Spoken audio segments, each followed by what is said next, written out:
Now when I sat down to the bench today, I was tying a pattern I've never tied before, and about an hour later and half a dozen disastrous flies, I decided to go with something else. Hello everybody, welcome to Savage Flies. I'm Matt, thanks for stopping by. So I broke out Leeson and Schollmeyer's book. If you haven't got this book, check it out. It's a great book. It's got over 100 patterns in it and some really good instructions on how to tie them all. Now the pattern I decided to tie out of here is called the green rockworm. Now there's really no history on this fly. It's one of those patterns that could have been invented 100 different times over the years. It's just a really simple Caddis pupa type fly. And this one's tied on a curved shank hook, but what does make it a little bit different is it's got a gold Mylar tinsel underneath a vinyl D-rib. So it does have some really cool looking properties. Now I've never tied this exact pattern. I've tied a similar version of it with I'll use a squirrel dubbing for the thorax. This one today calls for an Antron for the thorax. But it's a really simple pattern and you know this thing's going to catch fish. I think you're going to like it. Let's give it a shot. So there you go, in the vise, a green rockworm. Common sizes for this guy, 12 to 16. I'm going to tie it on a 14. This is a curved shank scud hook. I've got a 2.4 millimeter black tungsten bead. Now I do recommend tungsten on this one because you don't really have room to put any weight.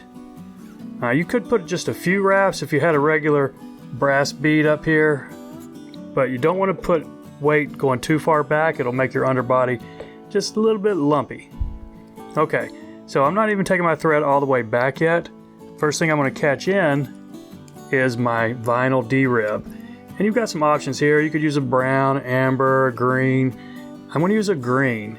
And if I can get it right, I'm going to tie it in with the flat side toward the hook. I'm going to just try and cram it up in there.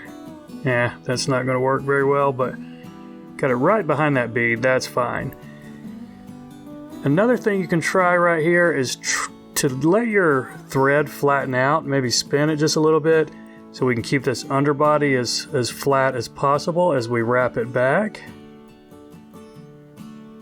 So I hope I didn't spin that. I think we're fine.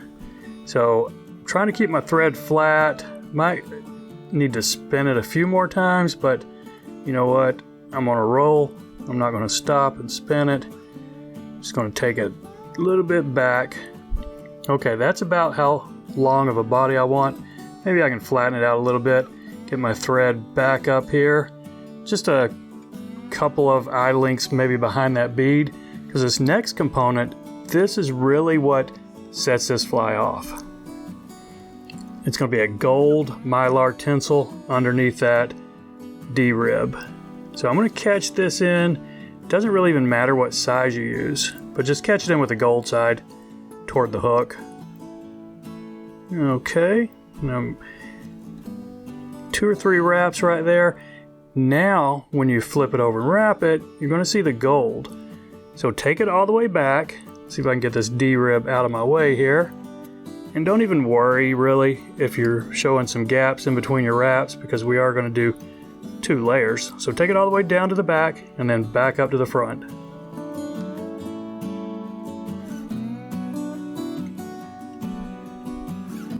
Okay, now when you got it up here, I'm going to back this off 2 wraps so I can catch this tinsel off just a little bit back, because we've got a thorax. We've got a dubbed thorax up here we'll put on in just a second.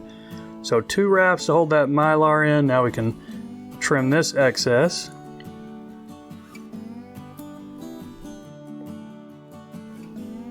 Maybe a couple wraps to lock that in. And I'm going to go ahead and adjust this up a little bit so my thread doesn't flop all over the place. And now if we got lucky, when we flip this over to wrap it, we're going to see the D part on top, which is kind of what we want. And if you don't have that, I wouldn't undo it and retie it. I would just go ahead and finish it and then, flip it over for the next one. So let's go ahead and take this one all the way up, and you can kind of see that this is going to have some really cool properties in the water. You're going to see that green is going to be a little bit translucent, and you're going to have a little bit of gold underneath it, so it's really going to look pretty cool in the water. Oh! Shoot. All right, well that happens. I'll let that slip. All right, I'm going to fast forward this next part till I get it back up there again.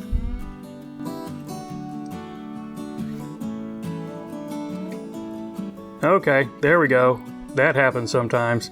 If it happens to you, don't worry about it. Let's just put a few wraps up here, catch this in. Now we can snip off this D-rib. And I'm going to put a few wraps right here, really as tight as I can without breaking my thread, just to get that really locked in. So I'm going to hang my thread toward the back of where I want my thorax to be. Then I'm going to put a big chunk of wax on here. And the recipe does call for an Antron dubbing. I mean, why not? Everything else in this fly is synthetic so far. So I would just recommend a darker color. This doesn't really look dark, but it's a brown. A medium or dark brown I think is going to look best. So get you a pretty big noodle on here, because we're going to brush it out in just a minute anyway. And then we might even have to trim it. So I'm putting a kind of fat noodle on, and let's just wrap this up and give us a pretty good looking thorax. Maybe tighten it up just a little bit more right here.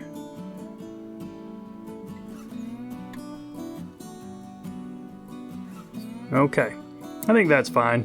Now your options here, we're not going to use any head cement. I suppose you could put a drop of super glue and put a couple wraps on it, but I haven't been doing that. I'll either just do 2 3-turn whip finishes, or maybe 1 5-turn and call it done. And I think we're going to be fine with that right there. Now let's snip this thread off. And what you'll want to do, take your dubbing brush or your Orvis popsicle stick here and rough this up a little bit. Don't get too carried away though, because then you'll end up having to trim some of it. So I'm just going to pick at it, and then basically that's going to give you some legs. And actually I think I picked a little bit too much, so I don't want real long legs, but I want a little bit of fuzziness right there. So how about that? Okay, I think that's fine, but do whatever you feel like. Pick more of it out if you want, less of it, you name it, up to you. So there you go, just a green rockworm. Pretty cool pattern. This one's got the little twist to have the flash underneath and the gold Mylar tinsel, but really simple pattern and can be an effective fly. So that's it, everybody. I appreciate you watching.